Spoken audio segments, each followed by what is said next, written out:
ಮಗ ಪಾಕಿಸ್ತಾನ ಜಿಂದಾಬಾದ್ ಅಂದ್ರ ನೀವೆಲ್ಲ ತಯಾರಾಗ ಬರೋಬ್ಬರಿ ಮಾಡೋದು ಅವ್ರ ಕಾಟ ತೆಗಿತಿರಲ್ಲೋ.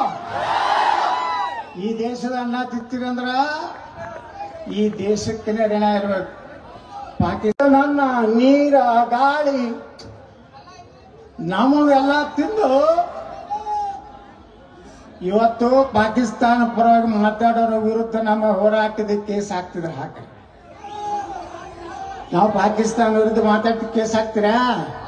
ಹಾಕ್ರಿ. I am ready. ಈ ರೀತಿ ನಮ್ಮನ್ನೆಲ್ಲ ರಂಜಿಸಿ ಕರ್ನಾಟಕದಾಗ ಇವತ್ತು ಇಡೀ ಕರ್ನಾಟಕ ಅಡ್ಡಾಡಕತ್ತೀನಿ. ನಾನು ಬೀದರ್ನಲ್ಲಿ ಅಡ್ಡಾಡಿದೆ, ಕಲಬುರಗಿ ಹೋಗಿದ್ದೆ, ಮೊನ್ನೆ ಬೆಳಗಾವಿ ಜಿಲ್ಲೆ ಹೋಗಿದ್ದೆ, ನಿನ್ನೆ ಬಾಗಲಕೋಟೆ ಜಿಲ್ಲೆ ಹೋಗಿದ್ದೆ. ಎಲ್ಲಿ ಹೋದ್ರು ಸಣ್ಣ ಹಳ್ಳಿ ಐತಂದ್ರೆ 1000ದಿಂದ 1200 ಸೇರ್ಲಾಕತ್ತಾರ ಮಂದಿ. ಇಲ್ಲಿ ಒಂದು ತಿಂಗಳಿಂದ ಒಬ್ಬರು ಮಾಡಿದ್ರು 25,000 ಮಂದಿ ಇದ್ರ ಅಂತ ಹೇಳಿದ್ರು. ಸ್ಟೇಜ್ ಮುಂದೆ ಮಂದಿನೇ ಇರಲಿಲ್ಲ. ನೋಡಿರಲ್ಲ ಹೆಂಗಾಗ್ಯಾವ ಕಾರ್ಯಕ್ರಮಗಳು. ಅದಕ್ಕೆ ಬಂಧುಗಳೇ, ಬಿಜಾಪುರದವ್ರು ಯಾರು ಹಂಚಬೇಡ್ರಿ. ನಾ ಇರುತ್ತನ ಏನು ಅಂಜತಕ್ಕದೆಲ್ಲ ಎಲ್ಲ ನೀವು ಏನೇ ಸುಳ್ಳು ನಿಮಗೆ ಕೇಸ್ ಹಾಕಿದ್ರೆ ಜಾಮೀನು ಮಾಡ್ಕೊಂಡು ಹೊರಗೆ ತರುವಂತ ತಾಕತ್ತಿ ಯತ್ನಾಳ್ ಬಸವರಾಜ್. ನಾವು ದೇಶಕ್ಕಾಗಿ ಮಾತಾಡ್ತಾ ಇದ್ದೀವಿ, ಸನಾತನ ಹಿಂದೂ ಧರ್ಮಕ್ಕಾಗಿ ಮಾತಾಡ್ತಾ ಇದ್ದೀವಿ. ನಾವು ಈ ದೇಶದ ಅನ್ನ ತಿಂದು ಬೇರೆ ದೇಶದ ತಾಯಿಗಂಟ ಅಲ್ಲ. ಅದಕ್ಕೆ ನಾವು ಮಹಾತ್ಮ ಬಸವೇಶ್ವರರು ನಮ್ಮವ್ರೆ, ಬಾಬಾ ಸಾಹೇಬ್ ಅಂಬೇಡ್ಕರ್ ನಮ್ಮವ್ರೆ, ಛತ್ರಪತಿ ಶಿವಾಜಿ ಮಹಾರಾಜರು ನಮ್ಮವ್ರೆ, ನೇತಾಜಿ ಸುಭಾಷ್ ಚಂದ್ರ ಬೋಸ್ ನಮ್ಮವ್ರೆ, ಸರ್ದಾರ್ ವಲ್ಲಭಭಾಯಿ ಪಟೇಲ್ರು ನಮ್ಮವ್ರೆ, ಭಾರತದ ಪ್ರಧಾನಮಂತ್ರಿ ನರೇಂದ್ರ ಮೋದಿಯವರು ನಮ್ಮವ್ರೆ. ಮುಂದೊಬ್ಬರು ಬರೋರದಾರ ಯಾರು?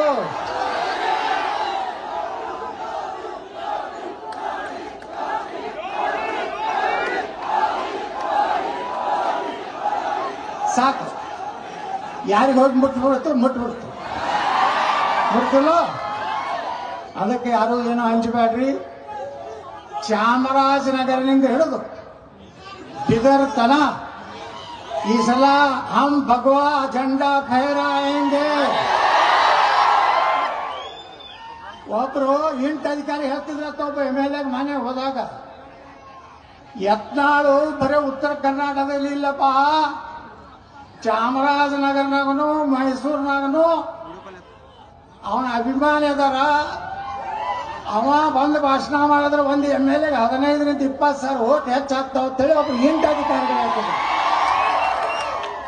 ಅಂತ ಶಕ್ತಿ ಇವತ್ತೆಲ್ಲಿ ಛತ್ರಪತಿ ಶಿವಾಜಿ ಮಹಾರಾಜರು ಸಣ್ಣವರಿದ್ದಾಗ ಇಲ್ಲಿ ಬಂದಾಗ ಏನಿಲ್ಲ, ಒಬ್ಬ ಆಕಳ ಕಡಿಲಕತ್ತಿದ್ದ ಈ ಅಗಸಿ ಒಳಗ ಅವನೇನು ಕೈ ಕಡದದ್ದು ಉದಾಹರಣೆ ಇತ್ತು. ಶಿವಾಜಿ ಮಹಾರಾಜರದ್ದು ಬಿಜಾಪುರ ಇತಿಹಾಸ ಇದೆ.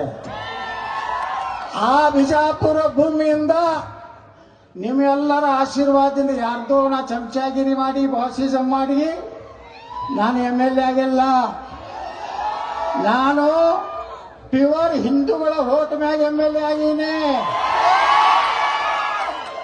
ನನಗೆ ಯಾರ್ದು ನಾನು ಪ್ಯೂರ್ ಭಗವಾ झंडाನಾಗ ಓಟ್ ಆಗೀನಿ.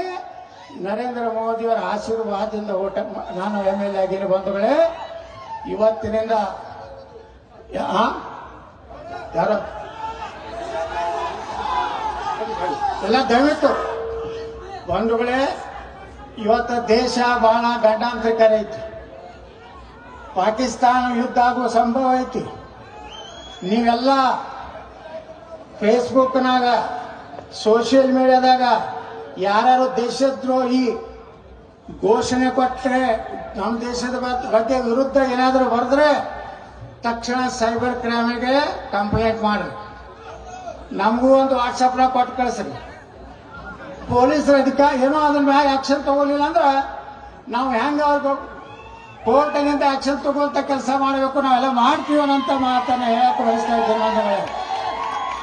ಇವತ್ತು ನಮ್ಮ ಕೂಡಲ ಸಂಗಮದ ಶ್ರೀಗಳಂತ ಜಯ ಬಸವ ಮೃತ್ಯುಂಜಯ ಮಹಾಸ್ವಾಮಿಗಳು ಪಾರ್ಲಿಮೆಂಟ್ನಲ್ಲಿ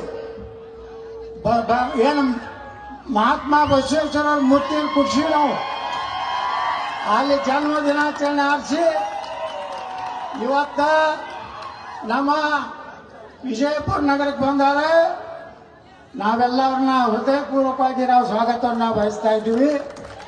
ನಾವೆಲ್ಲ ಪ್ರೀತಿಯ ಚಲನಚಿತ್ರ ನಟರು ಬಂದಾರೆ. ಅವರಿಗೂ ಸಹ ಸಾಕಷ್ಟು ನೀವು ಒಳ್ಳೆ ರೀತಿಯಿಂದ ಟಾಟಾ ಬಾಯ್ ಬಾಯ್ ಮಾಡಿರಿ. ಈಗ ಅವ್ರು ಹೇಳಿದ್ರು ನಿಮ್ಮ ಭಾಷಣ ನಾವು ಭಾಳ ಕೇಳ್ತೀವಿ ಅಂತೇಳಿ. ನಮ್ಮ ಭಾಷಣ ದೇಶದ ಬಗ್ಗೆ, ಹಿಂದೂ ಧರ್ಮದ ಬಗ್ಗೆ ಯಾರಾದರೂ ಏನಾದ್ರು ಮಾತಾಡಿದ್ರೆ ಅಷ್ಟೇ ನಮ್ದು ಆಕ್ಷನ್ಗೆ ರಿಯಾಕ್ಷನ್ ಇರ್ತದ. ಅದಕ್ಕೆ ಭಾಳ ಮಂದಿ ಹೇಳ್ತಾರ ನನಗ, ಏನೇ ಭಾಷಣ ಮಾಡ್ಯಾರ ಇಲೆಕ್ಷನ್ಗೆ ಬಾ ಅಂತೇಳಿ. ನೀವೇನು ಯಾರಿಗೆ ಹುಟ್ಟಿರಲ್ಲ, ಅವ್ರು ಖರೆ ಹುಟ್ಟಿದ್ರ ರಾಜೀನಾಮೆ ಕೊಡ್ರಿ, ನಾವು ಬಂದ್ ನಿಂದ್ರಲಾಕ ತಯಾರದೀನಿ.